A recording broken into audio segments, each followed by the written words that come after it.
Field. Yep. I need to take some time off from this podcast. I need to go figure out who has our thumbnails because we're missing our Secret Life of Walter Mitty thumbnail. And I think I need to go travel the world and look for whoever's taking our Icelandic Walter Mitty thumbnail. And I've only got 2 initials to go on. AI. And I have no idea who that could be. Wait a minute. We're doing the Secret Life of Walter Mitty. Ladies and gentlemen, please notice that exits are conveniently located at the front and rear of this auditorium. When leaving the theater, we suggest that the exit at the front of the auditorium will allow you easier access to the parking areas. Thank you. Hi, I'm Mike Butler. And I'm Mike Field. And this is Forgotten Cinema. Each episode, we highlight a film that, for a variety of reasons, was forgotten by audiences. Whether it be because a more popular movie was released at the same time, or the film simply didn't catch on with an audience in its initial run. We'll discuss what we love about the movie, maybe don't love about it, but we'll always recommend you revisit it. You never know, you might find your own forgotten gem. If you enjoy Forgotten Cinema, we want to hear from you. We're on Instagram, Facebook, TikTok, for now, and YouTube with a backlog of over 250 episodes for your listening pleasure. For those on YouTube, I hope you enjoyed me cleaning my glasses while Mike was I'll probably doing cut that. a close up. Usually when either of us are either sipping our drinks or doing other things. Well, I got news for you. They're still not clean. Hey, Mike, what's going on? Nothing much. Like I said, I got I'm a negative asset manager. I've been. You're a negative ass, all right. Oh, but I'm bummed. All right, I'll see you later. I'm ending on high. I'm Mike Field. I've been printing out photos for Life magazine for years now, and 16. Our head photographer, our most famous photographer, sent me a bunch of negatives, said number 25 is the meaning of life, the quintessence of life. And we're going to put that as the main photo for our final magazine cover. And I just done plumb lost it, or it can't be found. So I need to go on a whirlwind adventure to try to find negative 25. Nice. Yes, obviously, we're doing the Secret Life of Walter Mitty. Let's get into the facts so we can get into what we thought about the film. We try not to talk about the movie before we sit down. So we both do not know how we felt about this film, which is kind of the process we do run. So the Secret Life of Walter Mitty has a runtime of 114 minutes. It's rated PG, which was a surprise to me. Production budget was $90 million. It came out on Wednesday, December 25th, 2013. Yes, it was a Christmas Day release. Opening weekend, it did $12.8 million. Domestic, $58 million. International, $130 million, for a worldwide total of $188 million. Production company was a couple of them, quite a few. Samuel Golden Films, Red Hour Productions, which is Stiller's production hub, New Line Cinema, TSG Entertainment, Big Screen Productions, Down Productions, and Ingenious Media. And when we get to the facts, you'll kind of see why it bounced around, why there's a lot of production companies here. And distributed by 20th Century Fox. All right, so stay with me here. The Christmas time frame is very busy with films, both wide and limited, because movies are studios are trying to get their films out before the end of the year deadline so that they can have an Oscar nominations and Oscar darlings and what have you. So, and since we're dealing with Wednesday openings and Christmas openings, so we've got like a Wednesday, Friday. So we're bouncing around here. So let's go to the 18th of December, which is a full week before Christmas, another Wednesday. You had wide releases of Anchorman 2, The Legend Continues, and Her, and then you had Her, which was limited. So Her is with Joaquin Phoenix, but the AI, which we all know now because it's basically everyone's on their phone right now. And then let's go 2 days to the 20th, a Friday. You had a wide release of Walking with Dinosaurs in 3D, Saving Mr. Banks, and American Hustle. I don't know. This is not that long ago, so I imagine a lot of people know these films. On Christmas, which went up against Mitty, you had a wide release Grudge Match, 47 Ronin, The Wolf of Wall Street, Justin Bieber's Believe, Mandela Long Walk to Freedom, and then a limited release of Lone Survivor. That is the the Peter Berg directed film, which is actually pretty good. 2 days later, which was on Friday, the Friday after Christmas, you had a limited release of August Osage County. And then I went all the way to January 3rd, 2025. You had a wide release of Paranormal Activity, The Marked Ones. Did you see that one? And that's the fourth or fifth one? That was the last one that they did. Is it? Paranormal Activity? No, I'm pretty sure. Is that so? That's the fifth one or fourth one? That's the fourth mainstream one, and there was one spinoff that came before that. Okay. I think.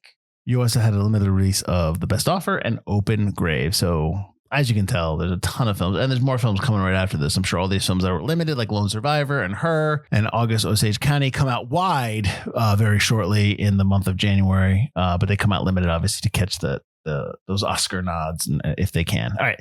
This film was directed by Ben Stiller, who has directed Reality Bites, Tropic Thunder, which we both love, and The Cable Guy.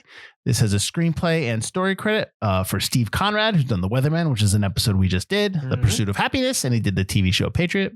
Cinematographer was Stuart Dryburgh, who was nominated for an Oscar for The Piano. He's also done The Painted Veil and the 2021 West Side Story.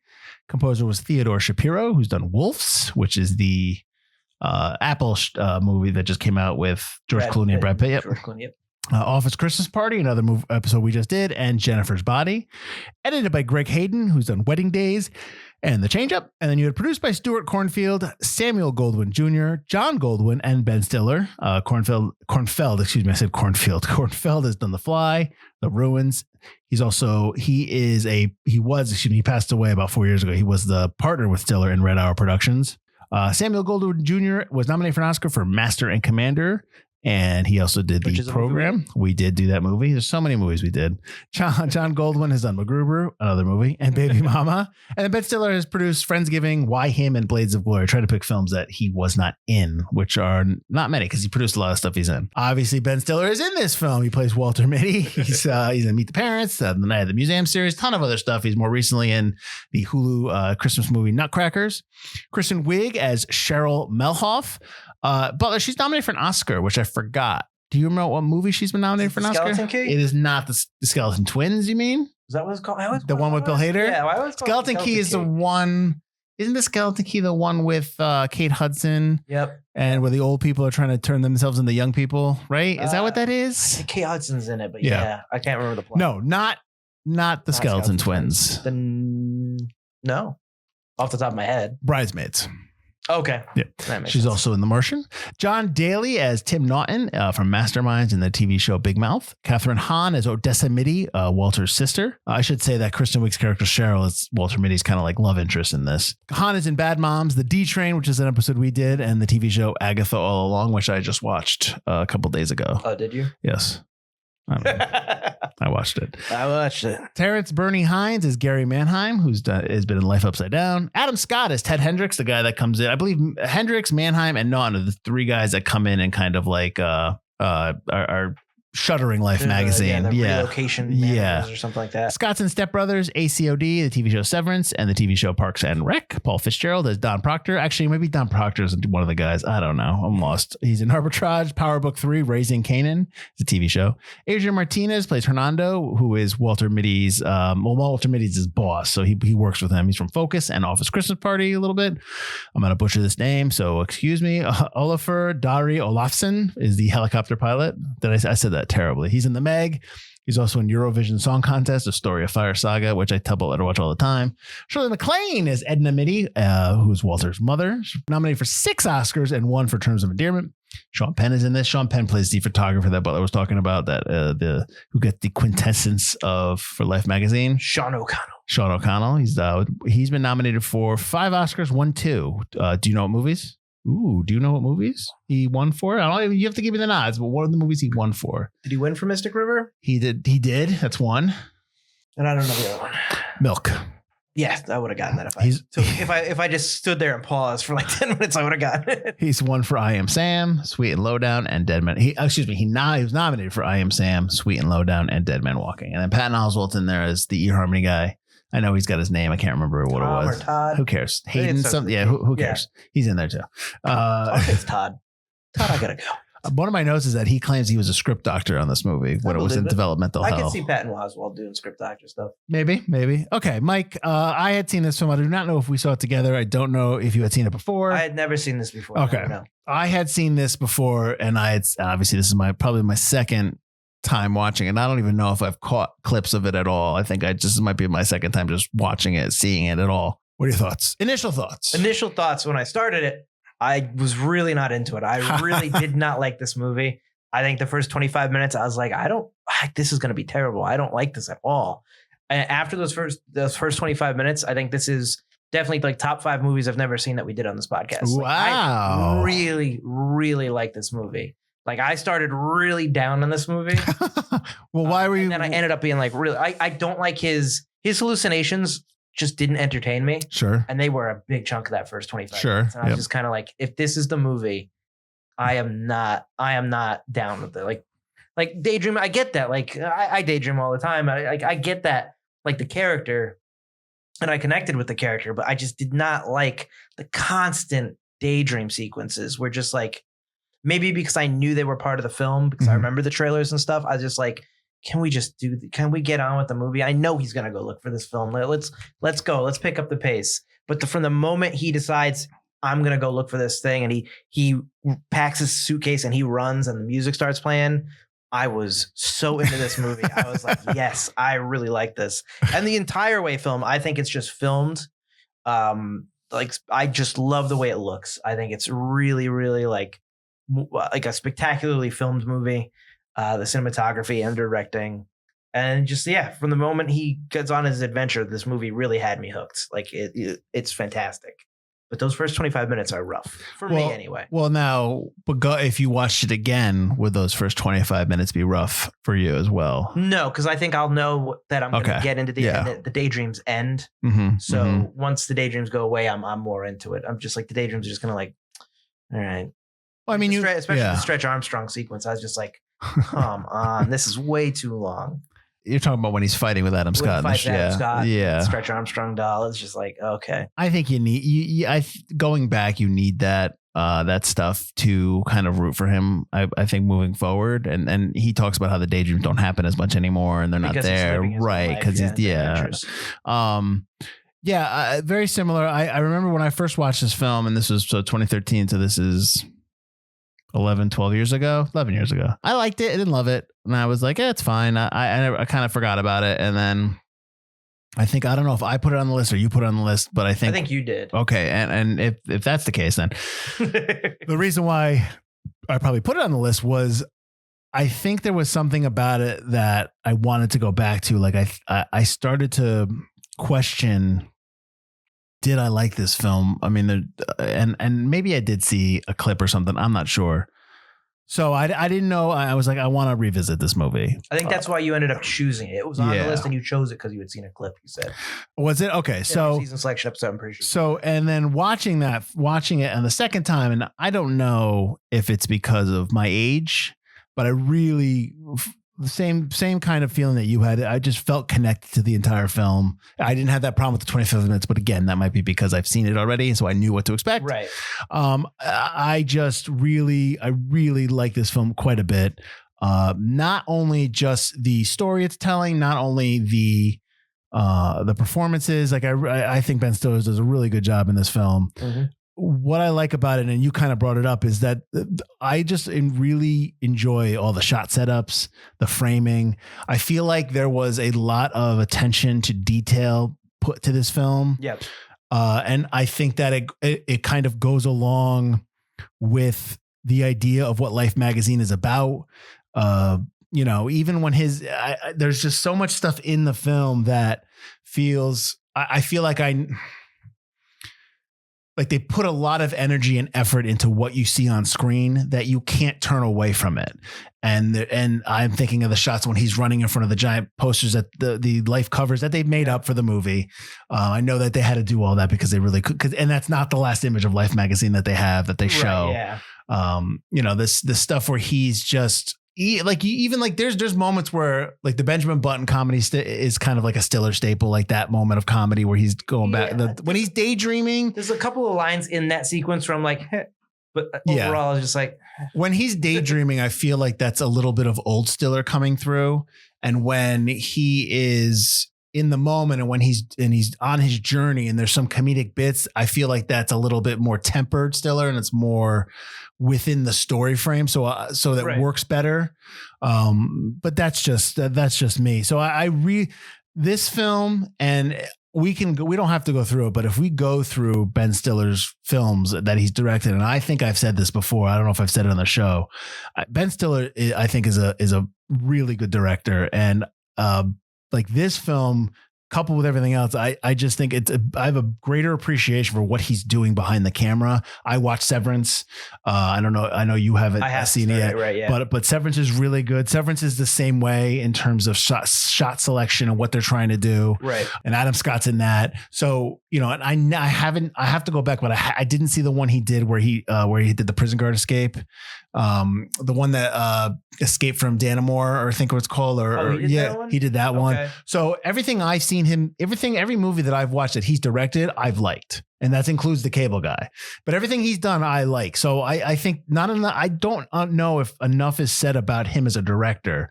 Everybody knows him as the actor, but he's a really, really good director. And he just, whether it's he picks the right material, whether whatever he chooses, he kind of knows how to tell that story. He's just really solid behind the camera that I kind of want him to take on bigger stuff. I want more from him. Even if it's straight drama, I want more. Maybe he's in TV because he gets to do more, but I just really am like a big fan of what he's doing behind the camera. I don't know why I went on that Stiller tangent, but yes, I like the movie quite a bit too. But this movie was in developmental hell for a bit. Right. And a lot of the facts that I have are just how many people were attached to the film, how many people left. Like, this film started in 94 to get made. And the reason why Samuel Goldwyn Jr. is on it is because I believe his father did the original, right? Is that wrong? Or I think so. I had the rights to it. And he wanted to remake this with Jim Carrey in 94. Yes, he did do the original. The original is with Danny Kaye. It's from 1947. Right. So this film is just from 94 to 2013. You're talking 20 years of just kind of sitting there. Let's try to make it. Let's try not to make it. Right. And I just don't know how it saw the light of day. I don't know how this just kind of like I mean, I can go through it all if you want, unless you want to go through a little bit of it, or we could go through a little bit of it. I mean, there were so many people attached to it. I think it's just like everybody wanted to do it, but everyone probably had a different idea on how to do it. And that's why it never got done. Well, you had Carrey who was going to do it, and then New Line was brought on because they have a great relationship with Jim Carrey, and then Ron Howard's going to direct it. Right. And if you remember from our Night Shift episode, he usually works with Mandel and Gantz, and they wrote a draft. And then they all left to go do Ed TV, which was the movie with Woody Harrelson. And Matthew McConaughey, right? Yeah. The first one they were together, and yeah. And then 5 years later, Chuck Russell, who did The Mask, was hired to direct and rewrite it. He was going to film in 2000. But then it was pushed, and then all of a sudden Goldwyn sued New Line because I guess the studio extended the deal that he made with them from 95 to 2001. And I guess that they couldn't do that. Because then they announced they wanted to transfer to another company, but the only way to do that was Goldwyn had to surrender his input. Like his deal with New Line was that he had final input on the movie. They said, no, we're going to move it, but we're not going to move it unless you surrender input. He's like, no, screw that. So they sued him. So then in 2002, New Line had to revert the film rights back to Goldwyn, and he took it to Paramount. And in 2003, Spielberg was going to direct this film. Oh, I saw that he actually was going to. He agreed to direct it. Interested in it. Okay. Well, we've talked about before about how he's attached to like tons of projects. Yeah. That's why I can't believe anything I read about. Oh no, totally, totally. And so this film was going to be made. It was going to start shooting in December 2005. They had to do it, but they didn't have a final budget. Owen Wilson was going to be the star. He dropped out because he had created differences. And then the movie was placed in turnaround. The script was placed in turnaround until 2007 when Mike Myers was attached to be in it. That would have been an interesting, like, I can see Jim Carrey as Walter Mitty. I can kind of see Owen Wilson. Yeah. I can't really see Mike Myers as this character, but that would have been interesting. When was Truman Show? Truman Show would have been 98. Was it in the late 90s, 2000? Okay. Late 90s, because I watched it. It would have felt very much like that kind of show. That's like 94 Jim Carrey, I think, is a very early Jim Carrey to do a drama, which it's fine because he can do drama. Yeah. But I think that 2000s Jim Carrey, that's when he would have been a great choice for Walter Mitty. Yeah. Mike Myers would have been probably along the lines of his other stuff. You know what I mean? I would have been, if he toned it down, I would have been interested. I don't know if he would have, though. I don't know. Who knows all these different drafts? Yeah. Right. That didn't happen. And I never saw the original. Have you seen the original? No, I was going to, and then I didn't. Right. I ended up watching other movies. Well, this is a double week. Agatha all along. I was watching Agatha, and then I was watching, what did I just watch? Oh, I started watching A Different Man with Sebastian Stan, where he's got the. Oh, I do want to see that. Oh, you're not a huge fan? I turned it off because I'm like, it's just a little too weird. not at all. Boring. Like I was really bored. Really? I was just really bored in the first 40 minutes and I had an hour to go and I was like, and that's just preference. That might be, maybe I was just in a bad mood. I don't know. I'm going to go back to it. I'll finish it, but I was not feeling it, but that's me. Anyways, moving on. April 2010, 3 years after Myers was attached, he's gone. Sacha Baron Cohen was attached. And then they brought Steve Conrad, who wrote the screenplay and story for this version, to write that. Verbinski was going to direct this film in June of that year. That didn't happen, obviously, because then in April 2011, Stiller's attached. Verbinski leaves for The Lone Ranger, which is an episode we did. Mm-hmm. And then Stiller came on as a director as well. So he was attached as a star, and then he came out as a director. And there you have it. When I saw Gore Verbinski's name, I was kind of like, that kind of makes sense because it does have like Weatherman vibes. It has Weatherman vibes. It has Gore Verbinski sensibilities. The way it's shot, it's kind of like I could have seen him direct this. The way it's written, right? I don't know. Yeah. I don't know if they're doing those daydream scenes as Stiller does them. I don't know how they're doing them because you know what I mean. So who knows? But so that's like the wild journey of this film for 20 years. I can't believe that it just got made. All right, Mike, give me something give me something else about this film, not just the overall, but maybe something that you want to highlight when we talk about this movie or when you talk about with others and say like, what'd you think? What would you highlight the most? I would highlight the way it makes you like just feel the way it's sure. Like, I think it's heavy on the theme of experiencing life and not sitting by the sidelines, not just spending your life daydreaming, but it's done in a heavy-handed way. And usually when it's that heavy-handed, it's just kind of like, all right, I get it. But in this movie, it never like it's slapping you with it, but you're taking the hits because it's such.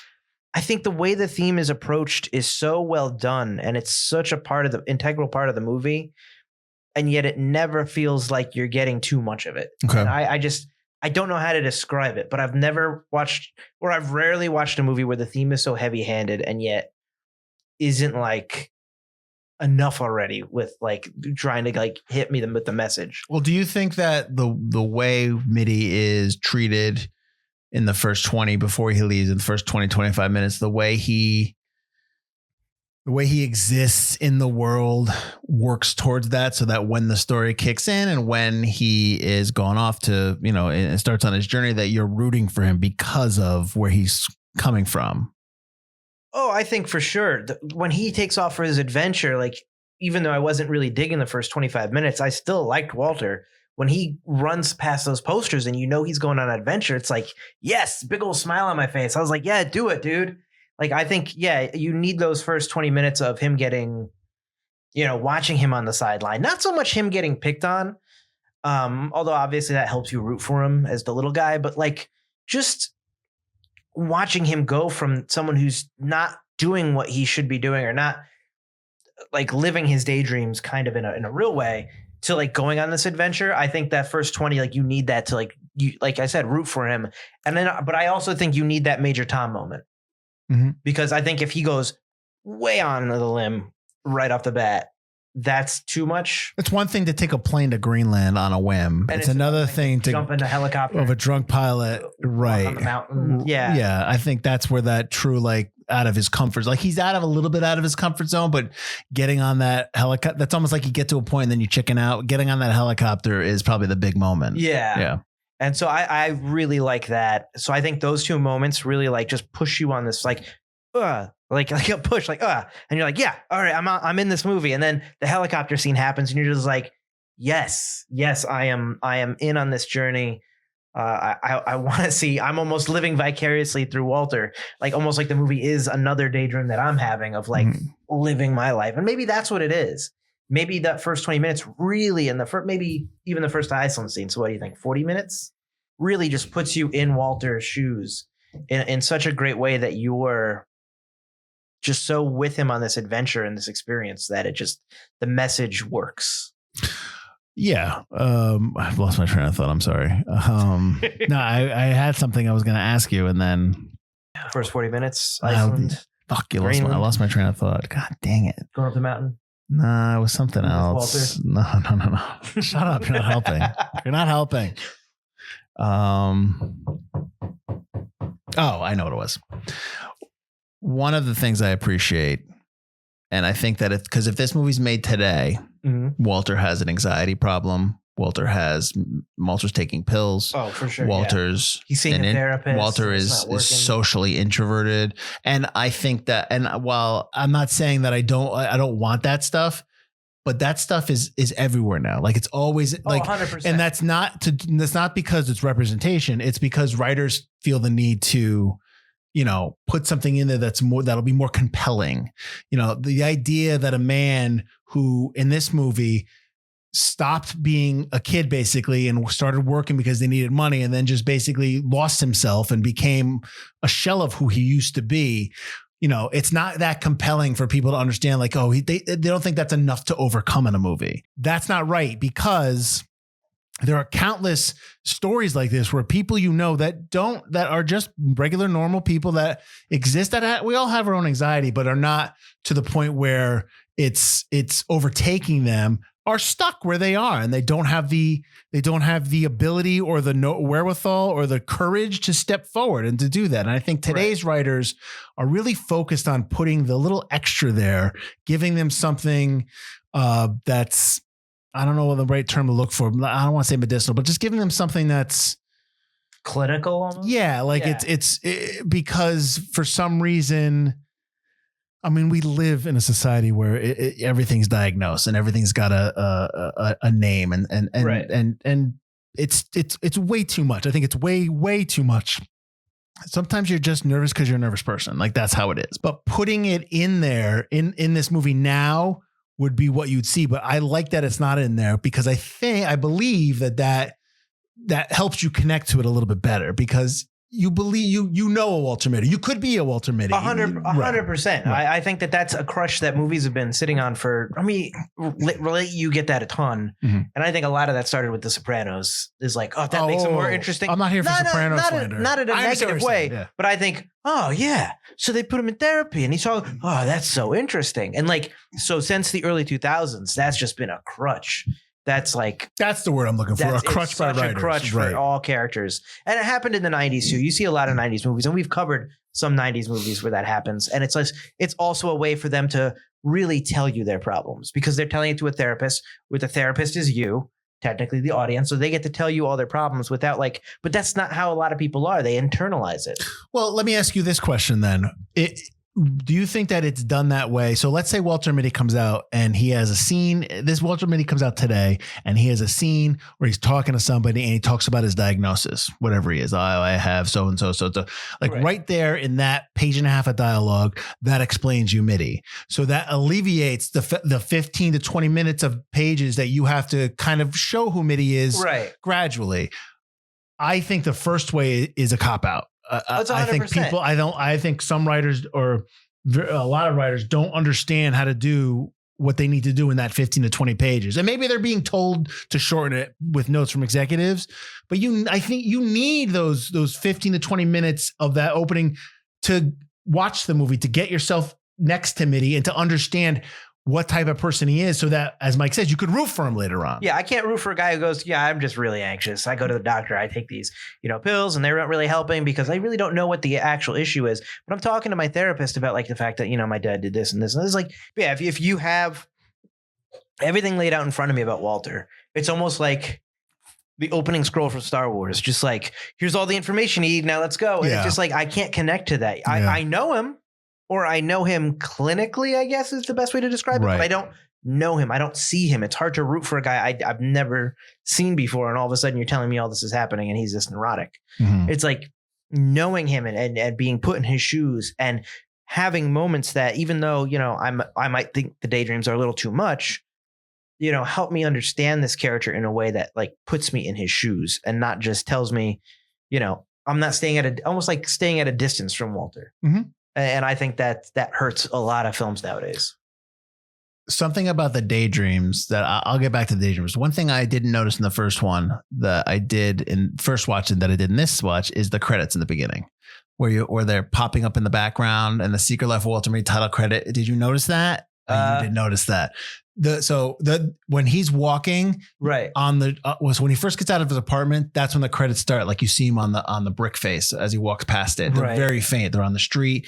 The title credit is actually in the signs on the train station when he's walking. When he misses the train, he starts walking right, and the two green things. It goes Oh, The Secret really? Life of Walter Mitty. Yeah, you have to watch it again. then. Okay, I did not notice that. Because that stuff happens because they had the credits in the beginning. When he's running for it, when he's on the phone with what's his face? Yes, yeah. Okay, I did not The credits notice are that. all in the background, but I like that because when you talk about the dream sequences, when he gets on the flight, when he starts going on the flight, Yeah. the life motto is in the background. I did notice Right. that. I love that. And I think that part of the dream sequences help me believe and connect the fact that I think he's thinking of the life motto as he's going. Like that's why I think we're 100%, seeing that. yeah. Right. So I think that that's a really cool thing they did there. Go back and look at the title slide. Because I didn't remember that. And I was just like, oh, okay, there's a title. And then I'm like, I got to find the title. Where is it? Like all of a sudden I started trying to look for it. So it was really cool. Okay, I do have to go back. I did notice the life motto thing because I love that. Yeah. As soon as he does it and it's like all over and it's like on the side of the Yeah. plane and I'm just like, yes. And speaking of the life motto, he does at the end when he kind of does that one up on Hendrix, and he gives him that, and he gives him that little speech. It's not too over the top. It's not too saccharine. It's just like he doesn't like do it because he says he tells him like, do you know what the motto is? He doesn't go over it. Right. Life. Do it. He kind of gives it to him, and then he says like, listen, I know you have a job to do. I get it, but you don't have to be such a dick about it. I love that he says, I know you have a job to do, and I get it because you never get that in other movies. No, it's like no. This is his job. You get that in real life, and because I've had that conversation with people where I've been like, I don't agree with what you're saying. I understand why you're saying it, but it's not. I don't agree with it. You could be a little nicer. I don't agree with it. Yeah, totally. You don't have to be a dick. Why don't you put that on a plaque and hang it up for your next job? Which is nice. Yeah. No. I mean, Hendrix is such an ass to him. Oh, he's overblown. Yeah. He's definitely like if his character from Step Brothers, you saw that like, oh, that's his job. Yeah. 100%. Do we think that beard is fake? Yes. We don't think Adam Scott can grow a beard. Such a weird chin beard. It's just weird. Or maybe it's colored. Maybe it's just colored really dark. Colored and filled in. Yeah. It's like almost like an Abraham Lincoln thing on a chin. The end of when Patton Oswalt's character, which I just blanking on his name. I'm pretty sure it's Todd. eHarmony dude. Bails him out of airport jail.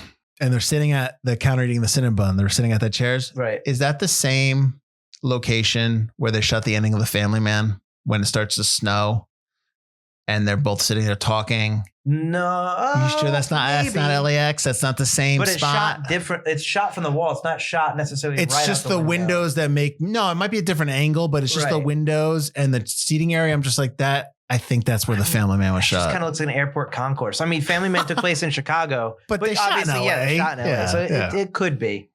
Yeah, I wasn't thinking that when I saw it. I think so. I did like the moment where he's like in that, like, I'm like, so is Patton Oswalt just going to be a voice? I mean, that's okay. I mean, I get it. Yeah. But then I'm like, when they're at LA and they're like, do I have anyone in LA who can vouch for you? I'm like, yeah. And he's like dressed exactly how I'd imagine Patton Oswalt as the eHarmony guy dressed. Yeah. And he's like, yes. It's almost like Patton Oswalt just showed up on set and they're like, it's fine. Perfect. Yeah, go Perfect. We'll shoot the scene. All good. Can't talk him on a volcano. Are you serious right now, dude? I know. I gotta go. I gotta make oxygen choices. What did you think of Sean Penn in the film? Well, you know my opinion on Sean Penn. I hate the guy. But I think he works really well in this movie. I think he's got the perfect look for Sean O'Connell. Like he looks like a guy who's experienced things. I think the way he delivers the dialogue, his subtleness is just really well done. So I really like Sean O'Connell, and I like the minimal way he was actually used in the film. You meet him. It's not the very end of the movie, which I really like as well. It's not like the end game for Walter, or it turns out it's not the end game for Walter. And he's maybe 10 minutes of the movie, maybe 15. Yeah, no, he's not. He's only in at that scene. He sees him out in Afghanistan. He doesn't come back. He doesn't come back. I think that's perfect. I think it's the perfect amount of Sean Penn in this movie. I think that's exactly what he needs to do. He needs to show up, give him a little speech, but it's not really about Sean O'Connell teaching Walter a lesson. It's about Walter teaching himself the lesson, kind of. Right. Yeah, no, totally. And the fact that it wasn't like I've been holding, because I was waiting for that and I would have still liked it. 25 was you, Walter. Experience. Did you think that? Did you? But I thought 25 was I left it blank so that you could come on this adventure, especially after he talked to his so you mom. thought there was nothing. I thought there was nothing, and it was Walter forcing Walter to come on this experience. Right. Was it? And I would have still liked it. It would have been really saccharine, but I would have been like, that would have been nice. But I liked it was in the wallet. No, 25 was in the wallet. I thought it would be funny. That's the only thing I could put it in. I tucked it. That makes me feel better. Yeah. So I thought that was really good. I do really like Sean O'Connell's like part in the movie, and I liked Sean Penn. I left a really cool photo. It's a photo of Mitty outside of the Life Studios, looking at checking all the films, kind of like doing his job the right way. But what I like about when they show it and they start walking away, and Cheryl, who's Kristen Wiig, is like, "Don't you want to go back and get buy a copy?" He's like, "No, I just want to be cool. Play cool. Play cool. Yeah. I'm probably gonna go back and get one." Yeah. And I don't think they're in that shot in the movie. I think that's on a stage, and then they superimpose them in there. The way they're like focused, right? Yeah. Which, whatever, it's fine. I thought that was interesting. So you love this film, Butlers, which is why I'm really happy that I've got some bad reviews for you to go through. I mean, I do remember. I think that's why I didn't watch it originally. Was because when it first came out, people weren't so like high on it. Yeah. I remember it had a huge marketing push, and it was like the Christmas Oscar movie to watch, and then no one really liked it. So I was like, I don't need to watch it. I don't think there's ever going to be a time where a movie, and I don't want to call this a feel-good movie, but a movie that has this type of message is going to be well reviewed and well received. I know that Ted Lasso just came out at the time when there was people needed post-COVID, there was nothing out there. So I think that's why that hit so well. But even now, I think if people went back and watched Ted Lasso, I don't think people would like it. I think if people 10 years from now who will not remember the pandemic and the quarantines, well, if they watch Ted Lasso for the first time, we'll crap all over it, and we'll just kind of like be like, this is so stupid. It's too nice. Right. So any type of movie like this, and I'm trying to remember the movie we did where we were just talking about how we just had a smile on our face. What movie was that? A couple seasons ago, where we were talking about it, and we just couldn't help but be happy because and I can't remember what it was, but it was. Oh, I remember, because my review was, it's nice. Yeah. I can't for the life of me, can't remember. Yeah. But any type of movie like this and like that, people are just not, they're just going to hate on them because they don't like the way they make them feel. They don't like the way that it makes them feel weird and nice. I feel good inside. God forbid. No. And that's fine. But Glenn Kenny of RogerEbert.com, Butler, said, carrying on the Ebert name, wrote that this film grated on his nerves. While everything Stiller attempts here has a real professional polish, what Mitty lacks is a sense of what life might actually be like for the kind of ordinary man Mitty represents. I mean, go do something. Go touch your grass. Like, you get on my nerves. You're grating. Ooh. Like, that's somebody who's looking for negativity in a film. It's not dark enough. It's not gritty enough. It's not what I learned in my college art film classes. No, that's like, when a lot of people come out of, or a lot of young people come out of film school, where they're in film school, they always crap on Tarantino. They crap on Spielberg. Right. They crap on people that are popular because they think that gives them some kind of independent cred.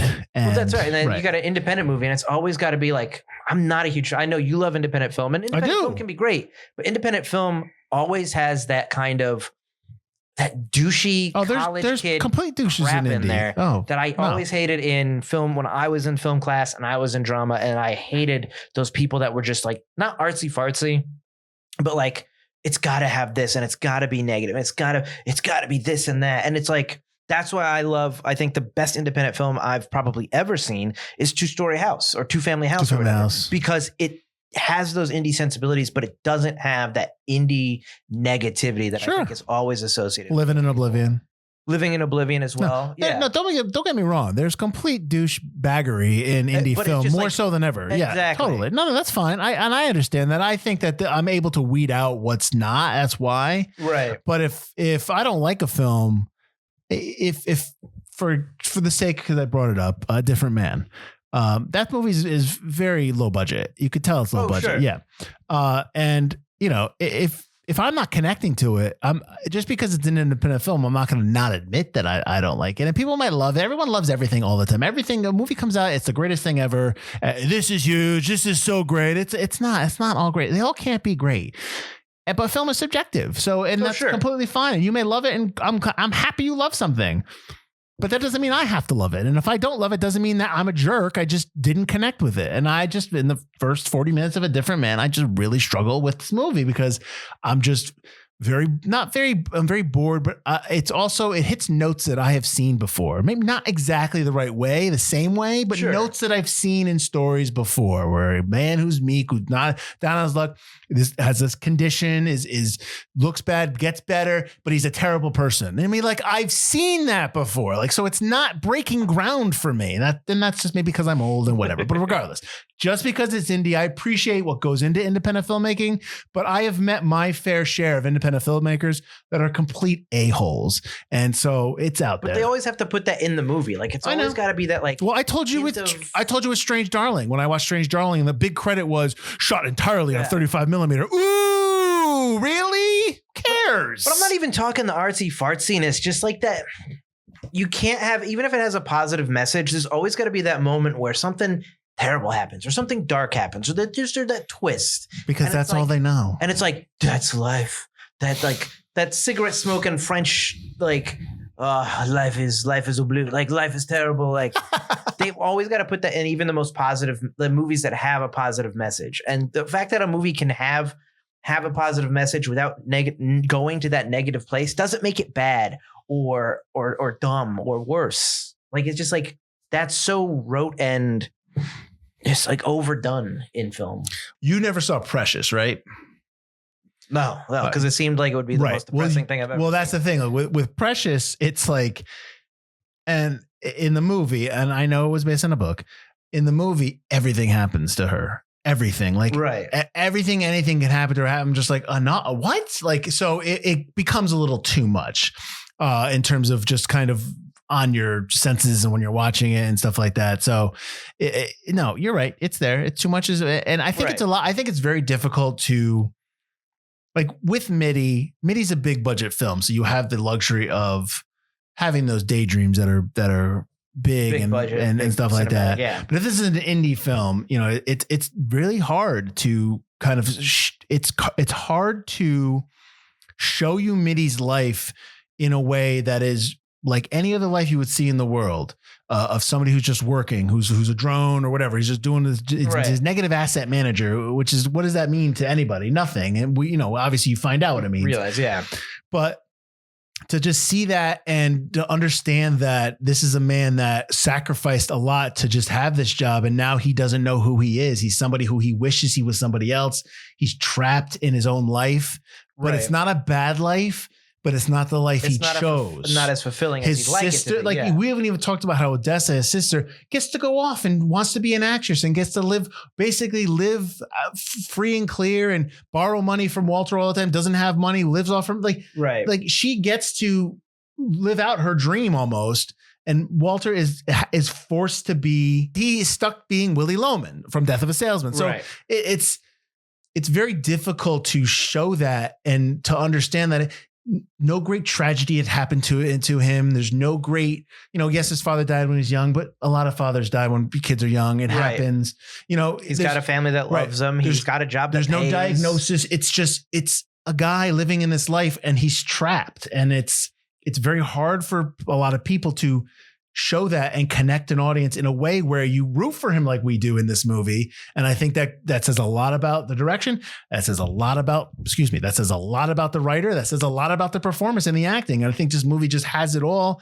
And I think a lot of people, when we put this film, and I put this out on Instagram stories, as we always do, I'm watching it. Right. I got a couple of people that come back to me. He's like, oh, I remember not really liking that film. And I said, you know, they kind of the same kind of thing I thought. And I'm like, go back to it again, because I'm glad I did. I'm glad we did.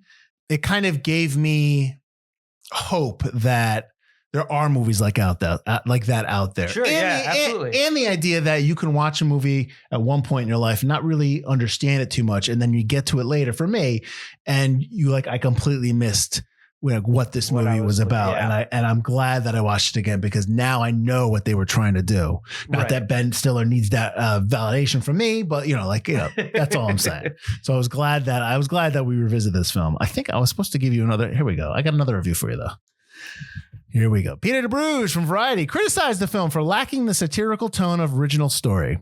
Comparing the film to a, quote, feature-length Just Do It ad for the middle-aged audience the film was targeting, DeBruge noted that the script downplayed the comedy and that a scene inspired by Benjamin Button, which we talked about, shows the film could have been made funnier, but that a more serious emotional dimension ultimately made the film feel more substantial. So he wanted it to be a straight-up comedy? But yet he agrees that it's more substantial the way it's made. I think he's also just saying it should have been a little bit more like the original, which, again, I can't say much to that because I never saw the original. Well, 1940s, I'm sure it was probably like, you know, a little but I think fun and happy. I don't like I think his post-war, so it's got to make everyone laugh. Yeah, I think his daydreams are too much. I think the Benjamin Button thing has a couple of lines that are funny, but I think the daydream itself is just too big. Mm-hmm. It's too much. I think the picture and the scope of the picture speaks for itself in its grandness. Mm-hmm. Even the stuff that takes place in New York, even the stuff that takes place in the office. Like you even said, like it looks great. Mm-hmm. And I think the biggest scene that you should have is like where he saves the dog or whatever from the burning building. And like the Stretch Armstrong scene is too much. The Benjamin Button scene is too much. The Major Tom dream sequence is phenomenal. So I think you can go just slightly. I like when he's talking to the drunk guy. Some of those lines are really funny. So I think you can have some more funny dialogue without sacrificing the substance. But I think too much of that Benjamin Button shtick and the movie just doesn't mean anything anymore. Okay. Kind of like, which another movie I want to see again because it's a little overly positive. Yes. Or Say Yes with Jim Carrey. Yes, man. Yes, man. Like I remember liking it and I like the message, but I remember it like maybe being a little too silly over substance. Okay. But I'd kind of want to watch that again because maybe he would. I wonder if he liked that movie over this movie, which have similar the Critic. A Critic, yeah. Okay. Because they have similar messages. I feel. Okay. They'll go about it a little differently. Maybe. I don't know. But yeah, his review is a little more tempered. There is no Papa John's in Iceland, by the way. Although, as of 2014, I was going to look up if there were now. That was actually a bakery that they renovated or they redesigned for Papa John's. So it was funny. I liked that it popped up.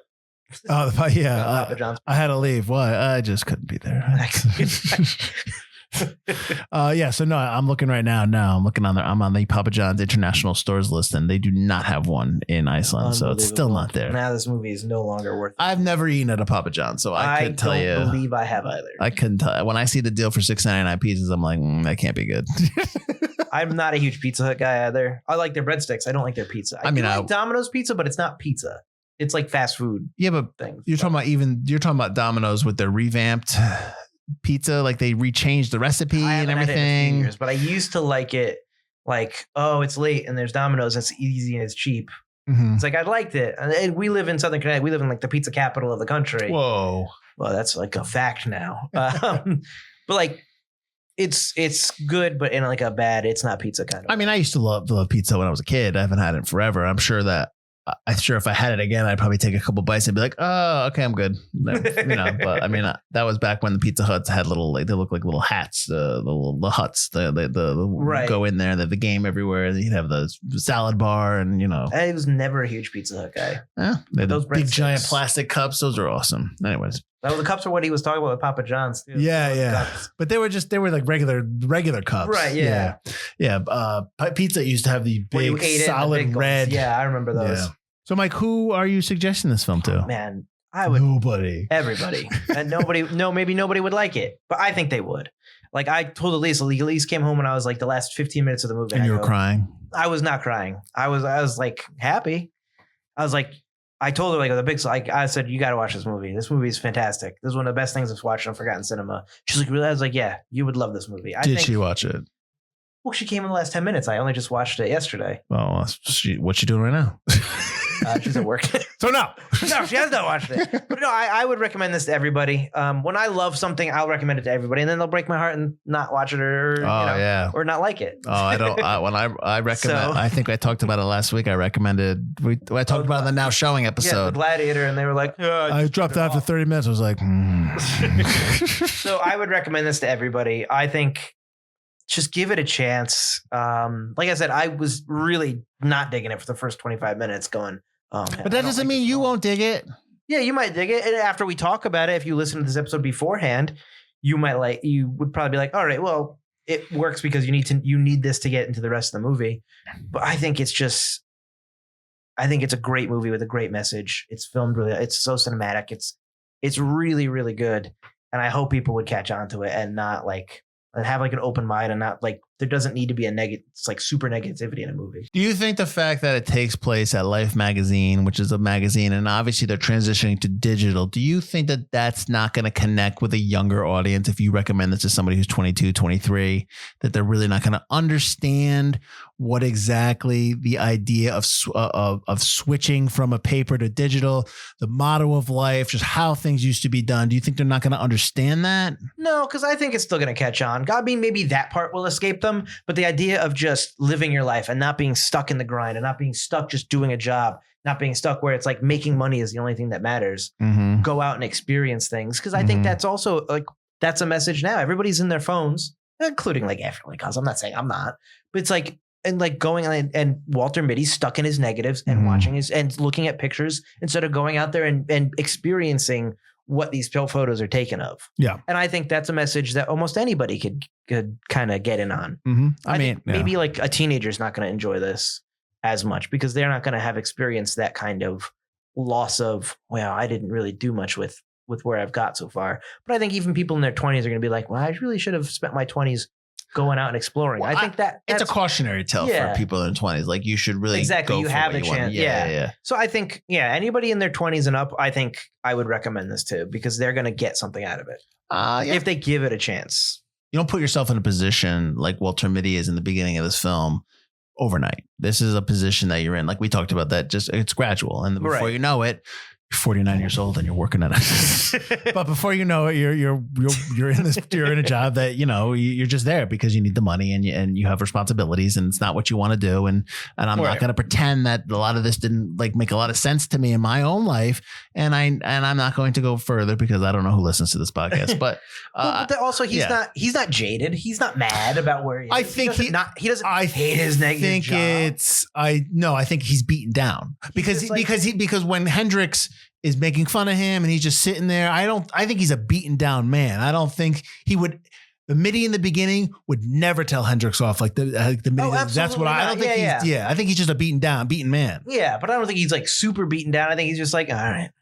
Well, that's Well, I mean, I'm sure there's levels. He's got to exist in the world. But he's not jaded, and I think that helps. Well, not yet. He's not jaded yet. Exactly. Yeah. But that's how they would make it the movie now. Right. That's how reviewers would love it now. Right. Jaded. I think if you keep an open mind and you come into it not jaded with that non-jaded expectation, that's what you're going to like. Well, and so that leads us perfectly in why we think it's forgotten is just the tone of it. It's the tone. Everybody needs someone to be jaded, or the character has to be jaded, or the world has to be mean against them. Like Adam Scott's obviously a douche, but no one else is terrible to Walter Mitty. It's just where, like you said, the situation he's found himself in. And I think that people need that villain. People need that darkness in the world and this guy overcoming the darkness in the world or the darkness in himself. And it's not what this movie is.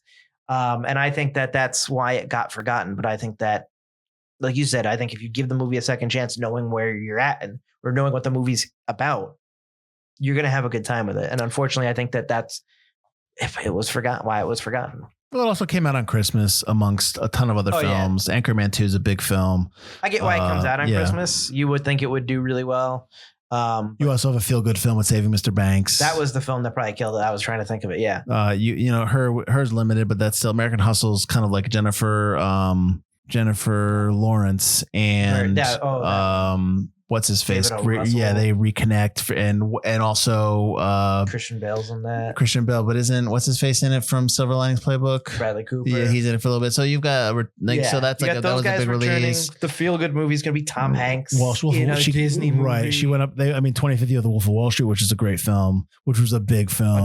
So Oscar, Scorsese's putting out a film with Leo. It got lost, I think. Yeah. And it's tough to kind of regain any kind of momentum in January because, as we've talked about on the show countless times, January and probably the beginning of February is where movies go to die. If you release it, you'd be like, oh, well, this can't be any good. Right. It's in January. Right. I think Valentine's Day, maybe.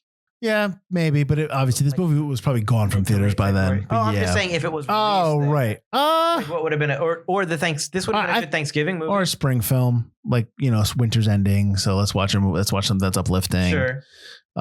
Yeah, or Thanksgiving maybe before. I don't know. It depends on what I'm sure there was a Potter coming out, Harry Potter at some point coming out, or this might have been right after Potter's end. 2013. You probably had one of the Marvel films or something like that. I'm sure there was something huge. Film, yeah. So no, it probably got pushed out.